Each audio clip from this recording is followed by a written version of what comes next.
ಅಣ್ಣ ಇದು ಸರ್ ಎಲ್ಲರೂ ಏನಾದರೂ ಒಂದು ಮಾಡ್ತಾನೆ ಇದ್ರು. ಒಂದು ಅನ್ನದಾನ ಆಗಲಿ ರಕ್ತದಾನ ಆಗಲಿ ಒಂದು ಒಳ್ಳೊಳ್ಳೆ ಕೆಲಸಗಳು ಬಾಸು ಕೂಡ ಮಾಡಿದ್ದಾರೆ. ಏನಪ್ಪ ಕೊನೆಗೆ ಮಾಡೋಣ ಅಂದಾಗ ಅಪ್ಪು ಬಾಸ್ ಅವ್ರನ್ನೇ ಮಾಡಿ ಈವರೆಗೂ 2620 ಪುನೀತ್ ರಾಜ್ಕುಮಾರ್ ಮೂರ್ತಿಗಳನ್ನ ಮಾಡಿ ದಾಖಲೆ ಮಾಡಿದ್ದೀನಿ. ಹಾಗೂ ಇವತ್ತಿನ ಕಾನ್ಸೆಪ್ಟಲ್ಲಿ ನೋಡ್ಬೋದು, ಎಲ್ಲ ಲೇಡೀಸ್ ಅವರು ಇದ್ದಾರೆ ನೋಡ್ಬೋದು.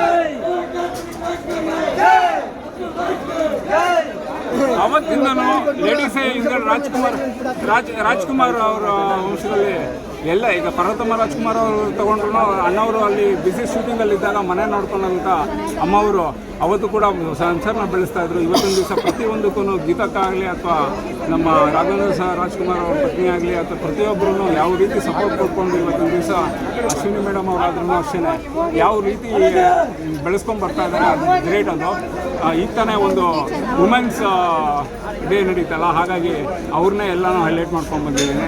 ಇನ್ನು 2620 ಮೂರ್ತಿ ಮಾಡಿದ್ದೀನಿ. ಈ ಸತಿ ನನಗೆ ಇವತ್ತು ಏನೋ ಕರ್ನಾಟಕ ರತ್ನ ಅಂತ ಗೌರ್ಮೆಂಟ್ ಅವ್ರು ಕೊಟ್ಟಿದ್ರು ಅಪ್ಪು ಬಾಸ್ಗೆ. ನನ್ನ ದೃಷ್ಟಿಗೆ ಕರ್ನಾಟಕ ರತ್ನ ಡಾಕ್ಟರ್ ಪುನೀತ್ ರಾಜ್ಕುಮಾರ್ ಪ್ರಶಸ್ತಿ ಅಂತ ಮೊನ್ನೆ ಕೊಟ್ಟರು. ತುಂಬ ಖುಷಿಯಾಗುತ್ತೆ. Thank you sir. Thank you.